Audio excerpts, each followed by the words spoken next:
یہاں سے ایک آواز آئی ہے, اونچی بولو, سزا پائیں گے اگر ہم نے زمین پر کچھ نہ کیا. اگر ہم نے زمین پر کچھ نہ کیا تو پھر ہم کیا کریں گے؟ ہم سزا پائیں گے. لیکن اگر ہم نے مسیح کے لیے کچھ کیا زمین پر تو ہم کیا کریں گے؟ آسمان پر اجر پائیں گے. ہاللویا, ہم اجر پائیں گے. سزا اور جزا بھی آپ کے ہاتھ میں ہے. اگر سزا لینی ہے تب بھی آپ کے ہاتھ میں ہے, اگر جزا لینی ہے تب بھی آپ کے ہاتھ میں ہے. اگر جزا لینی ہے then you have to do something, پھر آپ کو کچھ کرنا پڑے گا. اور اگر نہیں کریں گے تو پھر سزا تو پکی ہے, وہ تو اٹل ہے, وہ پہر چلی وہ اٹل ہے. اگر کچھ کر دیں گے سزا پیچھے ہٹ جائے گی اور جزا آگے آ جائے گی. آمین. میرے عزیزو, جن 7 شخصیت کا تعارف کروایا جاتا ہے ان میں سے سب سے اول ایک عورت ہے جو تمام واقعات کو سمجھنے کے لیے اہم اور کلیدی حیثیت رکھتی ہے.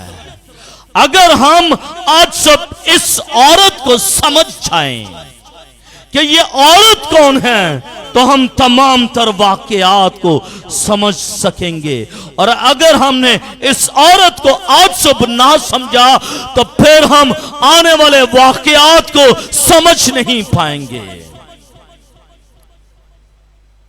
آسمان میں ایک بڑا عجوبہ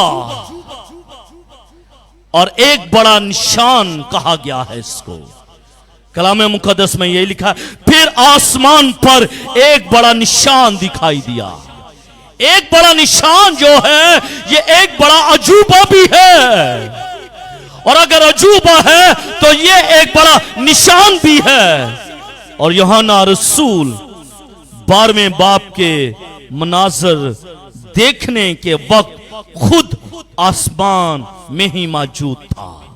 یوحنا آسمان پر تھا روح کے عالم میں, کیونکہ خدا نے اسے کہا تھا آ اوپر آ جا, آ اوپر آ جا. اور یوحنا آسمان پر روح میں یہ سب کچھ دیکھتا ہے, کیونکہ 4 باب سے 11ویں باب تک کے تمام واقعات دکھانے کے لیے یوحنا کو آسمان پر اوپر بلایا گیا تھا. اور وہ ابھی تک وہیں ہے, اور وہ ابھی تک وہاں پر سٹے کر رہا ہے. کیوں؟ کیونکہ وہ تمام تر مناظر کو دیکھ رہا ہے, اور ابھی اس کو خدا نے حکم صادر نہیں کیا کہ تو واپس آ جا. ابھی وہ آسمان پر ہے, اور آسمان پر وہ یہ تمام تر نشانات, وہ تمام تر واقعات اور تمام تر عجائب کو وہ آسمان پر وہ دیکھ رہا ہے. میرے عزیزو, یونانی زبان میں اسے بڑا نشان, انگلش زبان میں اسے a great wonders کہا جاتا ہے. حقیقی طور پر ہم یہ دیکھیں گے کہ حقیقی طور پر یہ عورت کون ہے جو آسمان پر ہے. تو میرے عزیزو, میں بتانا چاہتا ہوں یہ قابل غور بات ہے کہ یوحنا رسول آسمان میں ایک عورت کو جو دیکھ رہے ہیں یہ حقیقی عورت نہیں ہے, یہ وومن نہیں ہے. یہ عورت جو اس کو آسمان میں دکھائی دی ہے یہ عورت نہیں ہے, بلکہ عورت کا ایک نشان اسے دکھائی دے رہا ہے. اسے عورت کا ایک نشان دکھائی دے رہا ہے. کسی اہم روحانی حقیقت کو ظاہر کرتی ہے یہ عورت. کوئی روحانی حقیقت اس میں چھپا ہوا ہے, کوئی اسپرچولی چیز ہے جو ظاہر کرنا چاہ رہا ہے خدا. اور اس عورت کے نشان کے وسیلے سے اس اسپرچولی چیز کو وہ ظاہر کرنا چاہتا ہے. یہ عورت دراصل زمین پر ہے. یہ عورت دراصل زمین پر ہے، لیکن زمین پر رہتے ہوئے آسمان پر اس کا ایک نقش، ایک نشان وہ دکھائی دیا جا رہا ہے وہ عورت زمین پر، لیکن نشان آسمان پر نظر آ رہا ہے۔ کچھ ڈیفیکلٹ ہے، کچھ مشکل ہے، بولیے گا مشکل ہے، یس، لیکن آپ کی اس مشکل کو خدا کا کلام آسان بنائے گا، آمین۔ ہے عورت جو زمین پر ہے، لیکن اس کا ایک نشان آسمان پر دکھائی دیا جا رہا ہے، ایک نشان ہے، اور ایک بڑا عجوبہ سا یوحنا دیکھ رہا ہے۔ یوحنا اس نشان کو آسمان میں دیکھتا ہے تاکہ اس کے بارے میں خدا کا ارادہ اور خدا کا مقصد آسمان پر ظاہر ہو سکے۔ خدا یوحنا کو اس لیے اس عورت کا نشان آسمان پر دکھاتا ہے تاکہ خدا کے دل پر جو باتیں لکھی ہوئی ہیں وہ ظاہر ہو جائیں۔ خدا یوحنا پر یہ بات ظاہر کرنا چاہتا ہے کہ یہ عورت کون ہے، یہ عورت کون ہے جو ہے تو زمین پر، لیکن اس کا نشان آسمان پر نظر آ رہا ہے۔ یہ عورت ہے کون؟ دیکھیے گا عورت کا تعارف۔ پہلی بات، عورت کا تعارف۔ اس عورت کا تعارف جو ہے، اس عورت کا لباس ایسا عجیب ہے، ایسا عجیب و غریب ہے۔ آپ دیکھ لیجئے گا، آپ نے شلوار قمیض اور دوپٹہ لیا ہے، لیکن اگر ہم یورپ میں چلے جائیں تو یا اسٹیٹ میں چلے جائیں تو ان عورتوں کا جو لباس ہے جینز کی پینٹ اور شرٹ ہے، دوپٹہ بھی نہیں ہے۔ میں کریٹیسائز اس کلچر پر نہیں کر رہا، بلکہ اس کلچر کی بات آپ کو بتا رہا ہوں۔ ان عورتوں نے جینز اور ٹی شرٹس پہنی ہیں، یہاں کی عورت نے شلوار قمیض اور دوپٹہ لیا ہے۔ اور کچھ ایسی ریاستیں بھی ہیں جن کے اندر ساڑی چلتی ہے، کچھ ایسی ریاستیں بھی ہیں جن کے اندر میکسی چلتی ہے، یعنی کہ عورت نے کچھ نہ کچھ ضرور پہنا ہے، عورت نے کچھ نہ کچھ ضرور پہنا ہوا ہے۔ اور اگر زمین پر عورت پر ان عورتوں نے لباس پہنا ہوا ہے اور اپنے بدنوں کو ڈھانپا ہوا ہے اپنے کپڑوں سے، تو پھر یہ عورت جو ہے اس نے بھی ڈھانپا ہوا ہے اپنے آپ کو۔ اور ڈھانپا کس سے ہے؟ آفتاب سے۔ آفتاب سے اس نے اپنے آپ کو لپیٹا ہوا ہے، یعنی کہ جو آفتاب ہے اس نے آفتاب کو اوڑھ لیا ہے، آفتاب کو اوڑھ لیا ہے، اور چاند اس کے پاؤں کے نیچے ہے۔ آپ کے پاؤں کے نیچے کیا ہوتی ہے؟ جوتا ہوتا ہے، لیکن کلام یہ کہتا ہے کہ اس کے پاؤں کے نیچے کیا ہے؟ چاند ہے، اور 12 ستاروں کا تاج اس کے سر پر ہے، اس کے سر پر ہے۔ یہ اس عورت کا تعارف ہے۔ اور اگر ہم بائبل مقدس 12ویں باب کی چند آیات کو آگے پڑھیں تو ہمیں معلوم یہ پڑتا ہے کہ وہ عورت حاملہ تھی، وہ عورت حاملہ تھی، وہ عورت حاملہ تھی۔ پھر آگے پڑھیں بائبل مقدس سے تو کلام یہ کہتا ہے اور درد زے میں چلاتی تھی، یعنی کہ اس کو وہ ٹائم آ گیا کہ وہ اپنے بچے کو جنم دے سکے۔ اور جب درد زے لگتا ہے تو خواتین چلاتی ہیں، درد کے ساتھ روتی ہیں۔ کلام یہ کہتا ہے کہ یہ عورت جس نے آفتاب کو اوڑے ہوئے ہے، چاند اس کے پاؤں کے نیچے ہے، 12 ستاروں کا تاج اس کے سر پر ہے، کلام یہ کہتا ہے کہ یہ عورت حاملہ ہے اور درد زہ سے یہ چلاتی ہے، اور ایک بڑا لال اژدہا اس کا دشمن بھی ہے۔ اس عورت کا ایک دشمن ہے، اور وہ دشمن کون ہے؟ ایک بڑا لال اژدہا اس کا دشمن بھی ہے۔ اس کا مطلب یہ ہوا کہ اس عورت کا ایک دشمن بھی ہے، لیکن اس عورت کی مدد کی گئی ہے اور اس کی حفاظت اور اس کی پرورش بھی کی گئی ہے۔ یہ ہے اس عورت کا تعارف۔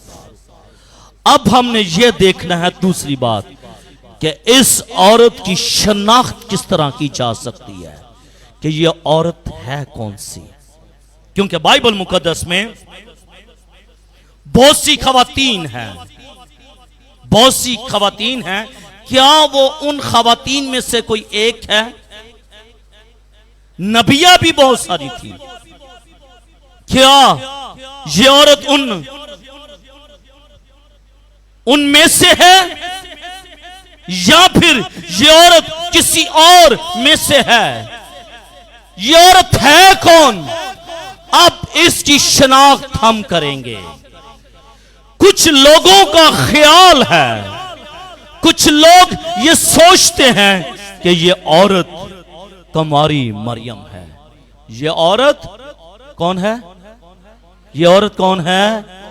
بولیے گا بیٹا، یہ عورت کون ہے؟ کماری مریم۔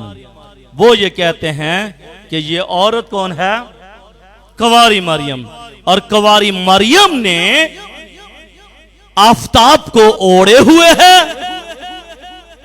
مقدسہ مریم کے پاؤں کے نیچے چاند ہے، اور مقدسہ مریم کے سر پر 12 ستاروں کا تاج ہے، اور وہ حاملہ بھی ہے، اور وہ درد زہ میں بھی ہے، اور لال دشمن بھی، لال اژدہا بھی ہے، وہ اس کا دشمن ہے۔ وہ یہ کہتے ہیں کہ یہ عورت جو آسمان پر نظر آئی ہے یہ مقدسہ مریم ہے۔ کچھ لوگوں کا یہ خیال ہے۔ تو کیا آپ اس بات سے اگری کرتے ہیں کہ یہ مقدسہ مریم ہے جو آسمان پر نظر آئی ہے، جس نے آفتاب کو اوڑے ہوئے ہے؟ کیا آپ اس بات کو سمجھتے ہیں کہ یہ مقدسہ مریم ہے؟ کیوں بہن جی؟ کیا آپ یہ سوچتے ہیں کہ یہ مقدسہ مریم ہے؟ کیوں بہن فری؟ آپ یہ سوچتے ہیں کہ یہ مقدسہ مریم ہے جو آفتاب کو اوڑے ہوئے ہے، جو چاند کو اپنے پاؤں کے نیچے رکھے ہوئے ہے، جس کے سر پر 12 ستاروں کا تاج ہے؟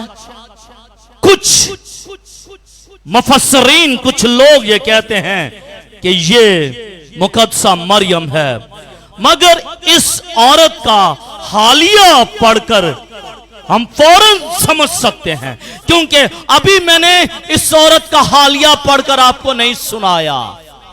جو چند آیات آگے اگر آپ پڑھیں گے، دوسری، تیسری، چوتھی اور پانچویں اور چھٹی آیت کو جب آپ پڑھ لیں گے تو آپ کو اس عورت کا حالیہ پتہ چل جائے گا، اور آپ یہ کہنے پر مجبور ہو جائیں گے کہ یہ مقدسہ مریم نہیں ہے، یہ مقدسہ مریم نہیں ہے۔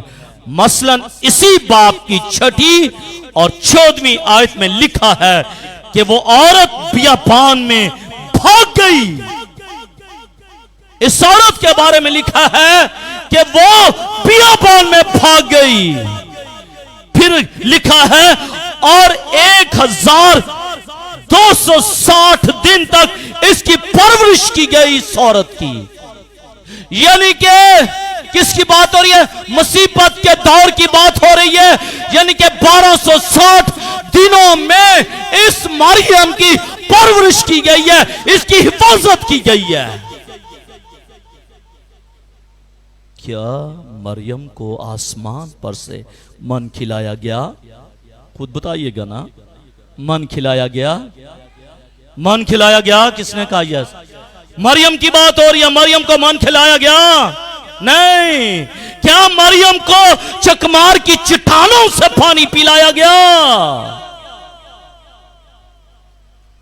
آپ تو خود کہہ رہے نہیں. اس کا مطلب اگر آپ یہ کہہ رہے ہیں کہ یہ مریم نہیں، آپ کو تو معلوم ہے. میرے عزیزو، اسی عورت کو بڑے عقاب کے 2 پر دیے گئے. کیا یہ مریم ہے؟ مریم کو عقاب کے 2 پر دیے گئے نہیں، تاکہ بیابان میں 3.5 سال تک رہے. نہیں، ایسی چیزوں کا اطلاق مریم پر نہیں ہوتا. اس لیے جو لوگ یہ کہتے ہیں کہ یہ مقدسہ مریم ہے، ان کی سوچ بند ہوئی ہے، بند ہوئی ہے. مقدسہ مریم کو آسمان پر نہیں دیکھا گیا، کیونکہ کلام یہ کہتا وہ تو ہے زمین پر ہے، لیکن اس کا ایک بڑا نشان آسمان پر دکھائی دیا جا رہا ہے. اس کا مطلب یہ ہوا کہ یہ مقدسہ مریم یہ نہیں ہے. کچھ مفسرین یہ کہتے ہیں کہ یہ کلیسیا ہے، چونکہ کلیسیا زمین پر ہے اور زمین پر رہتے ہوئے اس کا ایک نشان جو ہے وہ آسمان پر دکھائی دیا. تو اگر یہ بات ہے تو اس کو بھی ہم ثابت کر لیتے ہیں. تو کیا یہ ایسی ہی بات ہے؟ یہاں لکھا ہے اس عورت نے ایک بچے کو جنم دیا ہے. اس عورت نے ایک بچے کو جنم دیا ہے. تو کلیسیا نے کیوں بہن جی؟ کلیسیا نے کسی کو جنم دیا؟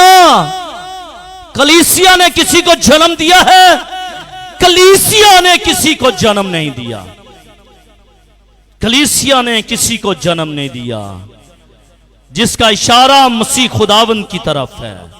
کیا کلیسیا نے مسیح یسوع کو جنم دیا ہے؟ کیا کلیسیا نے مسیح یسوع کو جنم دیا ہے؟ بولیے گا. نہیں، کلیسیا نے یسوع مسیح کو جنم نہیں دیا، بلکہ یسوع مسیح کے خون کے وسیلے سے جو اس کی پسلی میں بھالا لگایا گیا تھا، اس پسلی کے خون کے وسیلے سے کلیسیا کو جنم دیا گیا ہے.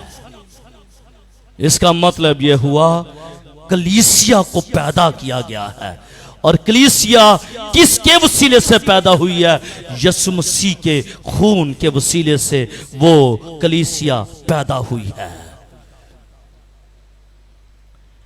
ایک بڑی بھاری قیمت دے کر خداوند یسوع مسیح نے کلیسیا کو جنم دیا ہے. کلیسیا کو یسوع مسیح نے جنم دیا ہے. کلیسیا نے یسوع مسیح کو جنم دیا ہے نا؟ دھیان سے سنیے. کلیسیا نے یسوع مسیح کو جنم دیا ہے. بلند آواز سے کہیے، کلیسیا کو کس نے جنم دیا ہے؟ یسوع مسیح نے جنم دیا ہے. اس کا مطلب یہ ہوا کہ یسوع مسیح کے خون کے وسیلے سے کلیسیا کو جنم ملا ہے. تو اگر کلیسیا کو جنم یسوع مسیح کے خون کے وسیلے سے ملا ہوا ہے، تو پھر کلام یہ کہتا ہے کہ اس عورت کے وسیلے سے وہ حاملہ بھی ہے اور اس نے جنا بھی ہے. اس کا مطلب یہ ہوا کہ یہ کلیسیا بھی نہیں ہے، یہ کلیسیا بھی نہیں ہے.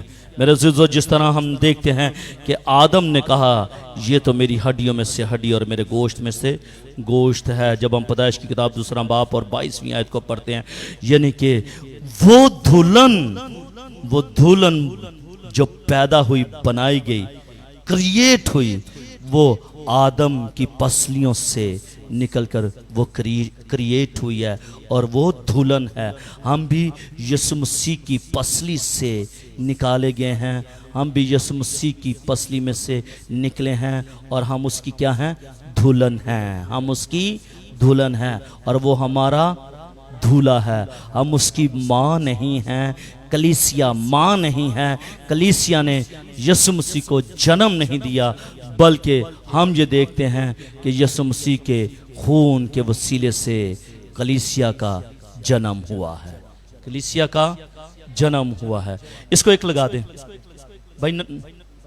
بھائی، اس کو ایک لگا دیں اس بچے کو، اور اس کے ہاتھ سے لے لیں، لگا دیں اور اس کے ہاتھ سے پکڑ لیں، اور اسے بتائیں کہ چرچ میں کیسے بیٹھنا ہے۔ اس کا مطلب یہ ہوا کہ یہ عورت نہ تو کلیسیا ہے، اور یہ عورت نہ کلیسیا ہے، اور نہ ہی یہ مقدسہ مریم ہے، یہ دونوں نہیں ہیں۔ تو پھر یہ عورت جو آسمان پر دکھائی دی گئی ہے، یہ عورت کون ہے؟ یہ عورت کون ہے؟ نہ مقدسہ مریم ہے، نہ کلیسیا ہے، پھر یہ ہے کون؟ یہ عورت کون ہے؟ میرے عزیزو، یہ عورت قوم بنی اسرائیل ہے، یہ عورت قوم بنی اسرائیل ہے۔ اسی لیے میں نے 6 آیات کو مکمل نہیں پڑھا، کیونکہ میں جانتا تھا کہ اگر میں پڑھ گیا تو آپ اس کلو کے پاس پہنچ جائیں گے، اور میں نہیں چاہتا تھا کہ آپ اس کلو تک پہنچے۔ پڑھیے گا، اب پڑھیں گے تو معلوم پڑے گا۔ پھر آسمان پر ایک بڑا نشان دکھائی دیا، یعنی ایک عورت نظر آئی جو آفتاب کو اوڑے ہوئے تھی، اور چاند اس کے پاؤں کے نیچے تھا، اور 12 ستاروں کا تاج اس کے سر پر۔ وہ حاملہ تھی اور درد ذہ میں چلاتی تھی، اور بچہ جننے کی تکلیف میں تھی۔ پھر ایک اور نشان آسمان پر دکھائی دیا، یعنی ایک بڑا لال اژدہا، اس کے 7 سر اور 7 سینگ تھے، اور اس کے سروں پر 7 تاج، اور اس کی دم نے آسمان کے تہائی ستارے کھینچ کر زمین پر ڈال دیے۔ اور وہ اژدہا اس عورت کے آگے جا کھڑا ہوا جو جننے کو تھی، تاکہ جب وہ جنے تو اس کے بچے کو نگل جائے، اور وہ بیٹا جنی، یعنی وہ لڑکا جو لوہے کے آسا سے سب قوموں پر حکومت کرے گا، اور اس کا بچہ یکا یک خدا اور اس کے تخت کے پاس تک پہنچا دیا گیا۔ اور وہ عورت اس بیابان کو بھاگ گئی جہاں خدا کی طرف سے اس کے لیے ایک جگہ تیار کی گئی تھی، تاکہ وہاں 1260 دن تک اس کی پرورش کی جائے، اس کی پرورش کی جائے۔ میرے عزیزو، اب باتیں کلیئر ہو گئیں کہ یہ مقدسہ مریم نہیں ہے، اور نہ یہ کلیسیا ہے، بلکہ یہ عورت قوم بنی اسرائیل ہے، یہ عورت قوم بنی اسرائیل ہے، یہ عورت قوم بنی اسرائیل ہے۔ مسیح خداوند کو دنیا میں لانے کا وسیلہ کون بنا؟ قوم بنی اسرائیل بنا۔ ہم یہ کہتے ہیں کہ مریم، ہاں ٹھیک ہے، مریم کے بدن سے یسوع مسیح پیدا ہوا، لیکن کس کے وسیلے سے، کس کے نسب نامے سے، کس کے آباء و اجداد سے یسوع مسیح پیدا ہوا؟ پڑھ لیجئے گا، متی کی انجیل اس کا 1 باب اور 1 آیت میں لکھا ہے، یسوع مسیح ابن داؤد ابن ابراہیم کا نسب نامہ۔ کہاں سے پیدا ہوا؟ ابراہیم سے پیدا ہوا۔ اور ابراہیم کون تھا؟ ایمانداروں کا باپ تھا۔ ابراہیم کون تھا؟ ایمانداروں کا باپ تھا۔ داؤد کو دیکھ لیجئے گا، کون تھا؟ خدا کا پیارا۔ اور داؤد کس نسل سے تھا؟ کس نسل سے تھا؟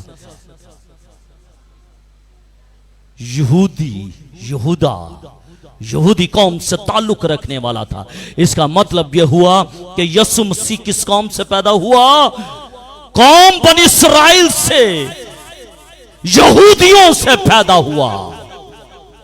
اور نپولین کا بیان ہے کہ بنی اسرائیل قوم تاریخ کا ایک بڑا معجزہ ہے. نپولین یہ کہتا ہے کیوں کہ یہ ان کے زندگی میں معجزات ہی معجزات ہمیں نظر آتے ہیں. یہ معجزات سے بھرا ہوا یہ گروہ تھا. رومی اس کا نامہ باب اور 5ویں آیت میں لکھا ہے اور قوم کے بزرگ انہی کے ہیں. قوم کے جو 12 جو بزرگ ہیں کن میں سے ہیں؟ انہی میں سے ہیں. اور جسم کے روح سے مسیح بھی انہی میں سے ہے جو سب کے اوپر اور عبدالآباد تک خدا معبود ہے. اس کا مطلب ہے کہ قوموں کے بزرگ بھی انہی میں سے ہیں، قوم بنی اسرائیل میں سے، اور یسوع مسیح بھی جو ہے وہ انہی میں سے ہے. اور پالوس کہتا ہے کہ جسم کے اعتبار سے خداوند یسوع مسیح داؤد کی نسل سے پیدا ہوا. داؤد کی نسل سے پیدا ہوا. کس کی نسل سے؟ داؤد کی نسل سے، جسم کے اعتبار سے. لیکن اگر ہم پیچھے چلے جائیں تو ہے کون؟ پیچھے چلے جائیں، پیچھے اینڈ پر چلے جائیں تو ہمیں کون نظر آتا ہے؟ ہمیں قوم بنی اسرائیل نظر آتی ہے. اور اگر ہم نسب نامے کو اگر ہم پڑھنا شروع کر دیں پیچھے سے، یعنی کہ آگے سے پیچھے تک پڑھنا شروع کر دیں تو ہمیں معلوم پڑے گا کہ یسوع مسیح کس کی نسل سے پیدا ہوا؟ داؤد کی نسل سے پیدا ہوا. پرانے عہد نامے میں بنی اسرائیل قوم کو ماں سے یا بیوی سے یا بیوہ عورت سے تشبیہ دی گئی ہے. خداوند یسوع مسیح کی بابت کہا گیا ہے کہ جو لوہے کے آسا سے حکومت کرے گا. اور یہ زمین کی سب قوموں پر خداوند یسوع مسیح کی 1000 سالہ بادشاہی کی طرف اشارہ ہے. عہد حکومت ابھی مستقبل میں ہے، لیکن یہ حقیقت صاف عیاں ہے کہ جو لڑکا ساری دنیا پر حکومت کرے گا وہ اسی عبرانی نسل سے ہوگا. لہذا اس لڑکے کو جنم دینے والی عورت نشان کے طور پر بنی اسرائیل قوم ہی کی ہے. کس نے جنم دیا؟ قوم بنی اسرائیل نے. اور قوم بنی اسرائیل کا ہم پر زمین پر، اور قوم بنی اسرائیل کا ایک چھوٹا نشان ہمیں آسمان پر نظر آتا ہے.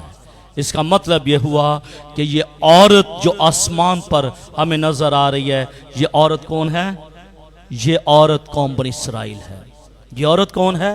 یہ قوم بنی اسرائیل ہے. اور یوحنا قوم بنی اسرائیل کو آسمان پر ایک بڑے نشان کی صورت میں دیکھ رہا ہے. اس کا مطلب یہ ہوا، بات کلیئر ہو گئی کہ یہ عورت نہ تو کلیسیا ہے اور یہ عورت نہ ہی مقدسہ مریم ہے، بلکہ یہ عورت جسم کے اعتبار سے یہ کون ہے؟ یہ قوم بنی اسرائیل ہے. اور یسوع مسیح اسی قوم سے یسوع مسیح پیدا ہوا ہے. اور اسی قوم نے، ہم دیکھتے ہیں جب آگے چل کر دیکھیں گے تو یہ بیابان میں ہمیں نظر آئے گی. یہی عورت کو 2 پر دیے جائیں گے.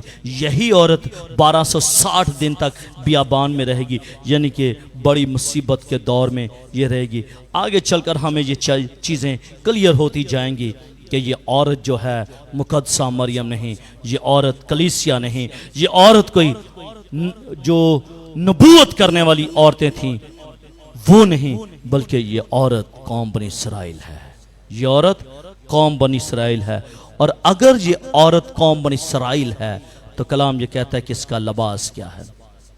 تیسری اور آخری بات، چونکہ یہ پہلی آیت اس کا تعارف تھا، اس لیے صرف آج اس کا تعارف ہی بیان ہوگا. آگے ہم اس کی ڈیپتھ میں جائیں گے تو پھر اور زیادہ مزہ آئے گا. لیکن پہلے آج صبح ہم نے اس عورت کو دیکھنا تھا کہ یہ عورت کون ہے، اس کی شناخت کیا ہے اور اس کا لباس کیا ہے. اس کے لباس پر اگر ہم غور کریں تو ہم دیکھتے ہیں کہ اس عورت کے لباس اور دیگر باتوں پر غور کرتے ہیں اس عورت نے جو لباس پہنا ہوا ہے، اس آیت کے اندر جو ہمیں نظر آتا ہے وہ ہے کہ آفتاب کو اوڑے ہوئے ہے، چاند کو اپنے پاؤں کے نیچے رکھے ہوئے ہے، اور 12 ستاروں کا کیا ہے؟ تاج اس کے سر پر ہے۔ میرے عزیزو، یہ ایسی بات نہیں ہے کہ آفتاب، مہتاب اور ستاروں کا ذکر بائبل مقدس کے اندر مکاشفہ کی کتاب اس کے 12ویں باب پر پہلی آیت میں پہلی دفعہ آیا ہے۔ نہ، پہلی دفعہ نہیں آیا، بلکہ یہی بات جو بائبل مقدس کی آخری کتاب میں ہمیں نظر آتی ہے، یہی بات ہمیں بائبل مقدس کی پہلی کتاب میں بھی یہی بات ہمیں نظر آتی ہے۔ یہی چیز، یہی بات ہمیں پیدائش کی کتاب میں نظر آتی ہے، اور یہی بات ہمیں بائبل کی آخری کتاب مکاشفہ کی کتاب میں بھی نظر آتی ہے۔ جب ہم پیدائش کی کتاب اس کے 37ویں باب اور اس کی نامی آیت کو جب ہم پڑھتے ہیں تو ہم یہ دیکھتے ہیں کہ میں سورج اور چاند اور 11 ستاروں کا ذکر پہلے آ چکا ہے۔ کب ایک شخص جو خدا سے محبت کرنے والا لیکن اپنے ہی بھائیوں کے ہاتھوں بک گیا، اپنے ہی بھائیوں کے ہاتھ غلام ہو گیا، اپنے ہی بھائیوں کے ہاتھوں وہ مصر کی غلامی میں چلا گیا۔ بیچنے والے کون؟ غلام کرنے والے کون؟ غلامی میں بھیجنے والے کون؟ اس کے اپنے ہی بھائی تھے جنہوں نے اس کو غلام بنا دیا، جس کو بیچ ڈالا، جس کو دے دیا مشکل میں، پریشانی میں، نامناسب حالات میں انہوں نے اپنے ہی بھائی کو دے دیا۔ سوچا نا کہ کل کیا ہوگا، لیکن جس بھائی کو بیچا گیا، جس بھائی کو فروخت کیا گیا، جس بھائی کو غلام بنایا گیا، جس بھائی کو مصر میں بھیج دیا گیا، آج وہی بھائی ایک خواب دیکھتا ہے، ایک خواب دیکھتا ہے، اور جب وہ خواب دیکھتا ہے تو اس کا باپ بھی اس کی تعبیر کرتا ہے، اس کا باپ بھی اس کی تعبیر کرتا ہے۔ بچے خواب دیکھتے ہیں، پیرنٹس تعبیر کرتے ہیں۔ آمین۔ اگر آپ کے بچے یہ خواہش کر رہے ہیں کہ پاپا ماما میں نے مستقبل میں ڈاکٹر بننا ہے، وہ خواب دیکھیں گے، تعبیر آپ ان کی کریں گے۔ آمین آمین۔ وہ خواب دیکھیں گے، بچے خواب دیکھیں گے، پیرنٹس تعبیر کریں گے، پیرنٹس کوشش کریں گے کہ جو یہ خواب یہ دیکھ رہے ہیں اس کو مکمل کیا جائے۔ لیکن جو ہم بائبل مقدس میں پیدائش کی کتاب اس کے 37ویں باب اور 9ویں آیت کو جب ہم پڑھتے ہیں تو یہاں پر بھی بیٹے نے خواب دیکھا، اور جو بیٹے نے خواب دیکھا باپ تعبیر کر رہا ہے، اور جب باپ تعبیر کر رہا ہے تو پھر وہ ساتھ میں اس کی زندگی کے اندر ایک بات بھی آ رہی ہے، وہ یہ کہتا ہے کیا میں اور تیری ماں اور تیرے بھائی سچ مچ تیرے آگے زمین پر جھک کر تجھے سجدہ کریں گے؟ کیا سوالیہ انداز میں کہتا ہے کہ کیا تیرا باپ بھی تجھے سجدہ کرے گا؟ کیا تیری ماں بھی تجھے سجدہ کرے گی؟ کیا تیرے بھائی بھی تجھے سجدہ کریں گے؟ خواب دیکھتا ہے بیٹا، اور جو خواب دیکھ رہا ہے وہ دیکھتا کیا ہے؟ سورج کو دیکھ رہا ہے، سورج جھک گیا ہے، مہتاب جھک گئے ہیں، ستارے اس کے سامنے جھک گئے ہیں۔ یہ چیز جو مکاشفہ کی کتاب میں ہم نے دیکھی، یہی چیز ہم پیدائش کی کتاب میں بھی دیکھتے ہیں۔ جب خدا کا کلام، میرے عزیزو، جب خدا کا کلام خود مشکل باتوں کی تفسیر خود کر دیتا ہے تو پھر ہمیں ضرورت کس بات کی ہے کہ ہم خدا کی مشکل باتوں کی تفسیر کرنے کی کوشش کریں، اپنی عقل اور اپنے ناقص علم کی مدد سے غلط تشبیہات استعمال کر کے غلط اندازے لگانے اور غلط نتائج نکالنے کی کہ ہمیں کیا ضرورت ہے، جبکہ خدا کا کلام ہی ہمیں یہ کلام دے رہا ہے اور خدا کا کلام ہی اس کی تفسیر کر رہا ہے. خدا کا کلام صاف صاف بتاتا کہ یہ حقیقی عورت نہیں بلکہ بنی اسرائیل کو یہ ظاہر کر رہا ہے، اور یہ ایک بڑا نشان ہے جو قوم بنی اسرائیل قوم کا یہ ایک بڑا نشان ہے، اور اس کے سر پر تاج ہے اور اس کی شاہی شان و شوکت کو ظاہر کرتا ہے جو اس کے سر پر تاج ہے. اور 12 ستارے بنی اسرائیل کے 12 قبیلوں کو ظاہر کر رہے ہیں. 12 ستارے جو وہ دیکھ رہا ہے وہ 12 ستارے کیا ہے؟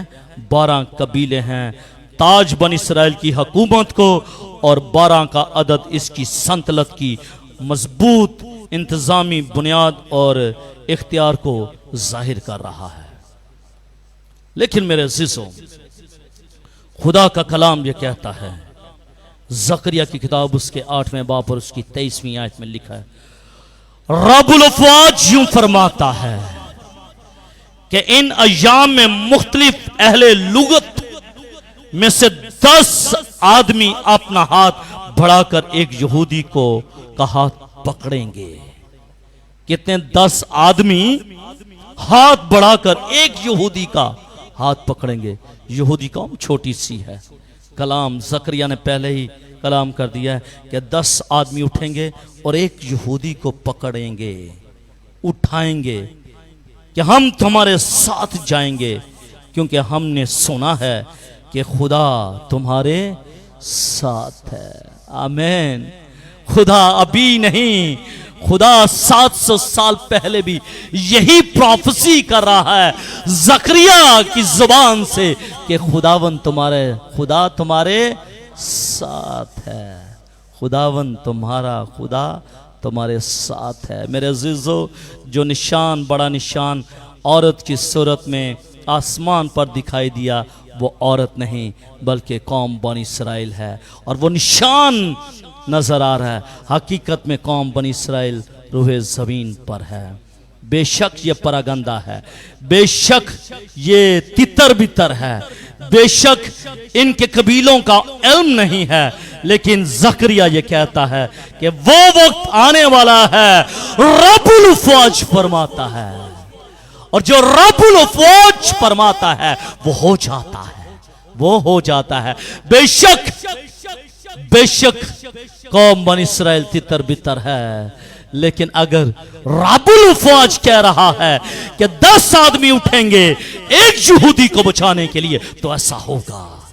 ابھی بے شک 10 آدمی ایک یہودی کو مارنے کے لیے کھڑے ہیں، لیکن کلام یہ کہتا ہے کہ 10 آدمی اٹھیں گے ایک یہودی کو بچانے کے لیے. میرے عزیزو، کیا میں اور آپ ان 10 میں شامل ہیں؟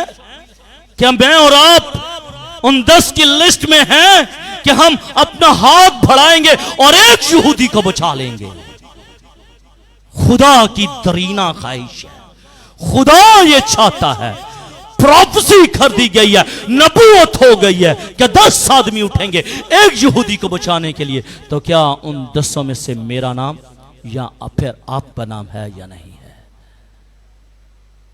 کیا ہم صرف گرانے والے ہیں؟ کیا ہم صرف دھکیلنے والے ہیں؟ یا پھر کیا ہم اٹھانے والے بھی ہیں؟ میرے پاس اس ماہ بہت سارے لوگ آئے اپنے کام کے سلسلے میں. میں نے کسی شخص کو ریفیوز نہیں کیا، میں نے ٹائم دیا ان کو، میں نے اسی میں بٹھایا، میں نے اپنے پیپرز استعمال کیے، میں نے اپنا پرنٹر استعمال کیا، اور جو وہ چاہتے تھے کہ پادری صاحب یہ ہمارے لیے کر دیں ان کو کر کے دیا تاکہ ان کی زندگیاں برکت پا سکیں. اگر ایک ایماندار شخص 10 خاندانوں کی برکت کا وسیلہ ہے تو اگر 10 آدمی کھڑے ہو جائیں گے تو 100 زندگیوں اور 100 خاندانوں کے لوگ بچ جائیں گے. لیکن ضرورت کیا ہے کہ کیا 10 آدمی کھڑے ہوں گے یا نہیں، یا پھر وہ 10 کے 10 گرانے والے ہوں گے. اگر وہ 10 بچانے والے ہوں گے تو پھر یقین مانیے گا کہ کلام یہ کہتا ہے کہ 100 آدمی بچ جائیں گے اور آسمان کی بادشاہی میں داخل ہو جائیں گے. آمین.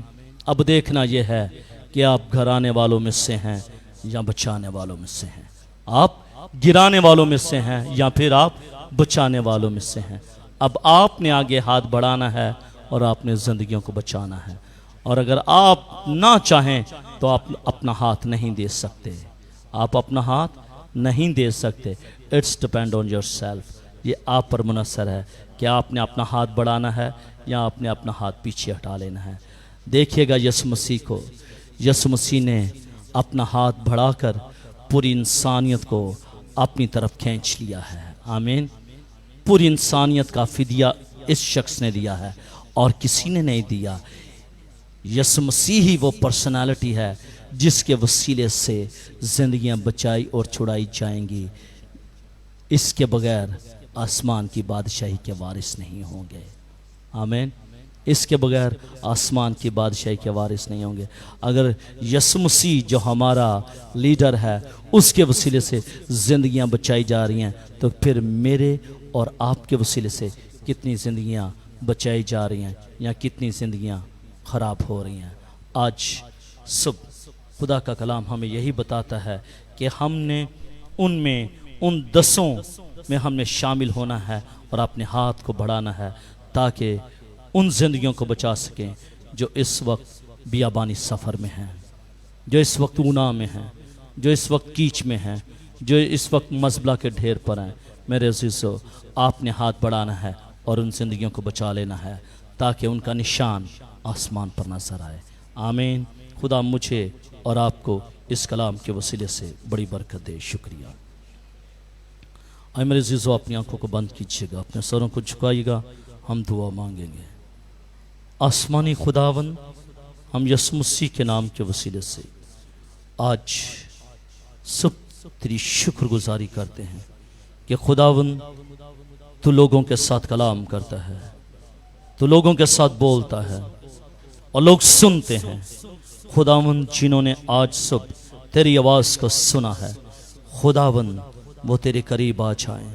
ہمیں فضل دے دے کہ ہم بھی خداوند ان زندگیوں میں شامل ہو جائیں جو 10 اٹھیں گے اور ایک یہودی کو بچائیں گے.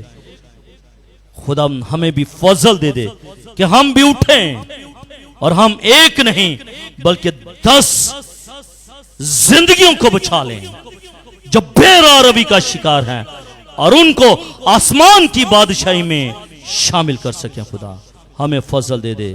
بس خداوند یہ کلام ان کی زندگی میں سرایت کرے, جڑ پکڑے اور 100 گنا پھل لائے. بڑی برکت دے مسیح کے نام سے. آمین.